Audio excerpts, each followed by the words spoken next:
Kidney বিকল হৈ শয্যাগত পতাৰ আব্দুল হকৰ সাহায্যৰ আবেদন।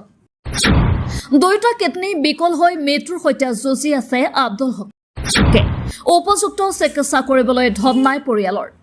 ভৱানীপুৰ সমষ্টিৰ অন্তৰ্গত উত্তৰপতা গাঁৱৰ হাফেজ উদ্দিনৰ পুত্ৰ আব্দুল হক পৰিয়ালৰ লোকে কিছু চিকিৎসা কৰিছে যদিও উপযুক্ত চিকিৎসা কৰিবলৈ সামৰ্থ্য নাই এই পৰিয়ালটোৰ। এতিয়া অসহায় হৈ পৰিছে আব্দুল হকৰ পৰিয়াল। পৰিয়ালটোৰ এই বিপদৰ সময়তে আৰ্থিক সহায়ৰ হাত আগবঢ়াবলৈ দৌৰি আহিল পটা মাছগাঁও আঞ্চলিক ৰাজমিস্ত্ৰী সংস্থা। পটা মাছগাঁও আঞ্চলিক ৰাজমিস্ত্ৰীৰ সংস্থাৰ সভাপতি নজৰুল ইছলাম, উপসভাপতি জাহিদুল ইছলাম, সাধাৰণ সম্পাদক মহিবুল হকৰ নেতৃত্বত সংস্থাটোৰ কৰ্মকৰ্তাসকলে দুৰ্ভগীয়া আব্দুল হকৰ ঘৰখনত উপস্থিত হৈ কিছু আৰ্থিক সাহায্য আগবঢ়ায়। এতিয়া অসহায় আব্দুল হকে উন্নত চিকিৎসাৰ বাবে সহায় বিচাৰিছে চৰকাৰ, স্থানীয় দল সংগঠন আৰু সদাশয় ব্যক্তি তথা আপোনাৰ পৰা।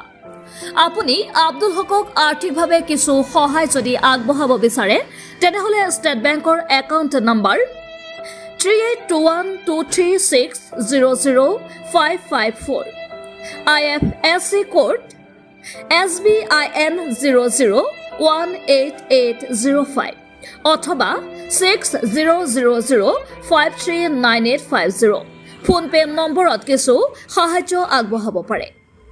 News desk report. আসসালামু আলাইকুম, নমস্কাৰ।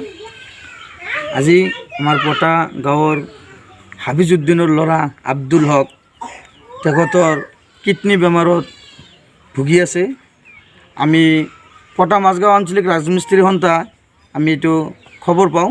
খবৰ পাই আমি সকলো সদস্য লৈ আমাৰ NGOৰ টিম গোটেই আমি আহিছোঁ ইয়াতে। আহি তাৰ ঘৰত আহি তাৰ লগত আমি তাক চালোঁ। তাৰ লগত কি বেমাৰৰ লগত আমি কি বেমাৰ হৈছে কি হৈছে অলপ কৰিলোঁ। কৰাৰ পিছত আমিতো এনেকুৱা আমাৰ বেচৰকাৰী এটা আমি NGO, তে আমি যিখিনি পাৰোঁ আমি আহি তাক আৰ্থিকভাৱে আমি অলপ সহায় কৰিছোঁ। আৰু আমিও কৰিছোঁ। আমি এই অঞ্চলবাসী বহুত বিজনেছমেন আছে, চাকৰিবিদ আছে, যদি সকলোৱে যদি অলপ তাক যদি সহায় কৰে সেইকাৰণে আমি অঞ্চলবাসীকো আমি অনুৰোধ জনাওঁ।